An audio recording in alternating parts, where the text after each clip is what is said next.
дар метроҳо бемаска гаштан намемонданд. Ибад як хушхабар баҳри ҳамаи шумо.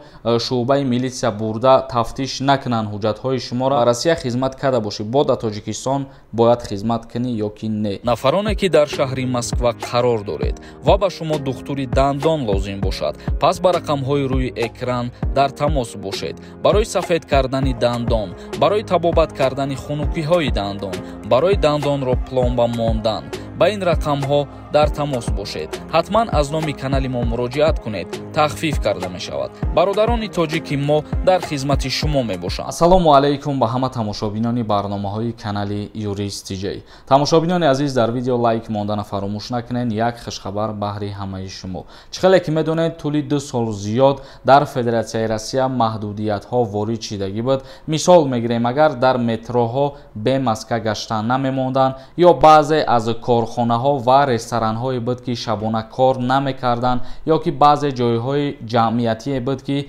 зиёд одам гаштугузор карда намемонданд ё як муҳими дигар аз ҳамин буд ки бо тавассути роҳи заминӣ сафар карда намемонданд. хушбахтона имрӯз Федератсияи Россия қарори нав бировард ки тамоми маҳдудиятҳо бардошта шуданд. яъне дар инҷа чандин савол ба миён меояд. шумо хоҳиш мекунам савол натиҳед. ҳамин қадар гуфтан кифояе ки чӣ маҳдудияте ки дар Федератсияи Россия буд барои беморӣ ҳамаш бардошта шудагиай, ягон намуд маҳдудият дигар нестай. ибад як хушхабар баҳри ҳамаи шумо ва мегзарем ба қисми хондани комментарияҳо.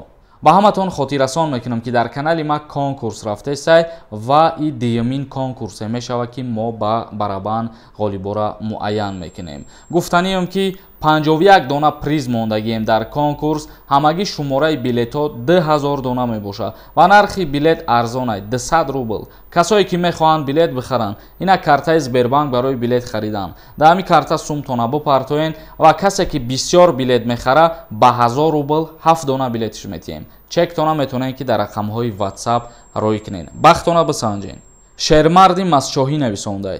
салом алайкум, чанд боре нависестам намехонӣ шаҳака. ма дар 1 сол 2 бор патент гирифтам. якташ продлит регион буд, ба сроки ҳамун пешинаш додагӣ буд. ма граница мерам ё ки не? ма ширката официально кор мекунам, трудовой договор дорам, срочно ҷавоб диҳед.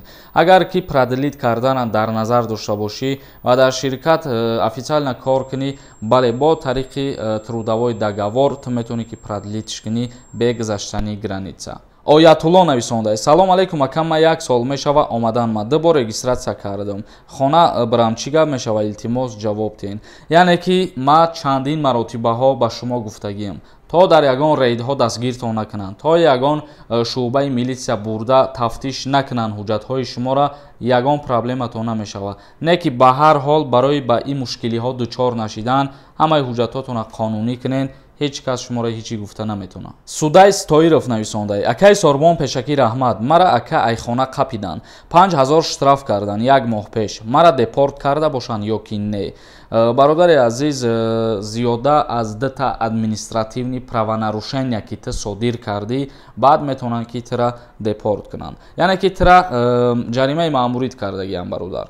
девонагӣ нависондай. чанд бор шуд ки савол метавонам, агар двойное гражданство дошта бошӣ, ба Россия хизмат карда бошӣ, бо дар Тоҷикистон бояд хизмат кунӣ ё ки не?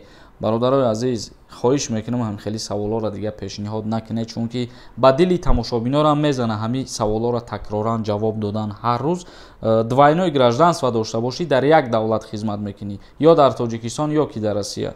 фирдавс нависондай. салом сормон, ма патент гирифтам, трудовой договором нест, патент аннулировать намешавад? не бародари азиз, аннулировать намешавад, пулша пардохт карданги. алишер нависондай. салом алайкум ака, ма як писарам, ному фамилиям ба ному фамилияи бобомай. агар аблава биқапам мара мебаранд, не ки бобом 2 писари дигар дорад. агар ки бобо тура фарзандхонӣ кардагӣ боша, қонунӣ ба номаш карда боша, тура хизмат мебаранд. вале агар мисол мегирем, фамилияи падари ту ба номи боботай ва фамилияи турам ҳамухе ба номи бобот шидагӣ бошад, дар ин ҳолат ягон хетра даъват намекунанд, як фарзанд ба ҳисоб меравад.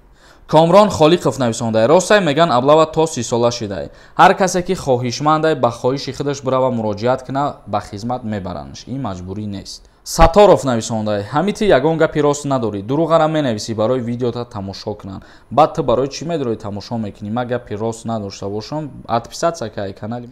муҳаммад нависондай: ака патенти ма питерай, москва омадам, леки дар москва регистратсия кардам, мара қапан гости омадам, гум мешава, баъд патенти питера супорму регистратсияи москва кардан гирам мешава. бародари азиз, ка гости омадам мегӯ як бор меқапанд, ду бор меқапанд, сеюм бора мебинӣ ки тира дар болои корут меқапанд. ба ҳамин хотир ин чиза ма тавсия наметавам ки ту бигард. бира хубаш дар ҳар ки ҷое ки кор мекунӣ қарор дорӣ, аз ҳамуҷа патент бигӣ, озод мегарди бе проблема. обид нависондай: чӣ ба дар тоҷикистон ду зан иҷозат набудай? барое ки қонунгузорӣ ҳамихе муқаррар кардагиай. кодекси ҷиноятии ҷумҳурии тоҷикистон дузанагӣ ё бисёрзанагиро манъ кардагиай.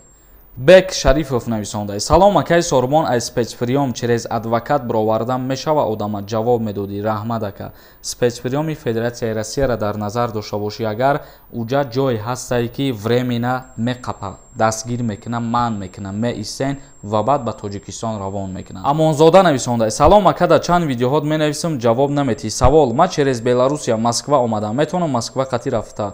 бародари азиз, агар через беларусия диромада бошӣ ва паспорти ту печат дошта боша, қонунӣ диромадагӣ бошӣ, бале метавонӣ. вале агар бо тариқи дарунои ҷангал диромада бошӣ ва паспорт печат надошта боша, қонунгузории федератсияи россия барои ғайриқонунӣ убур кардани марз то 9 моҳа метавона ки аз озодӣ маҳрум куна ё ки то 400-500 ҳазор рубла ҷарима таъин куна ва баъд депорт мекунанд. расулов нависондай: салом алейкум акаи сорбон, ма бисёр барномаҳоятонро мебинам ва ҷавоб мегирам, раҳмат, худо нигаҳбон.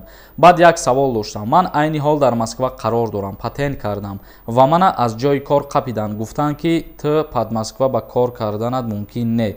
гуфт видварени кардан, не ки ман 3 моҳ пешакӣ патент ба чек споридам. моҳи март мана видварени кард, ман нарафтам, гаштам. агар бирам аэропорт ғам наметиҳад ё аз посольства возвращения гирам? ҳамин як ман дар роҳи осонаша фаҳмон, пешакӣ, раҳмат.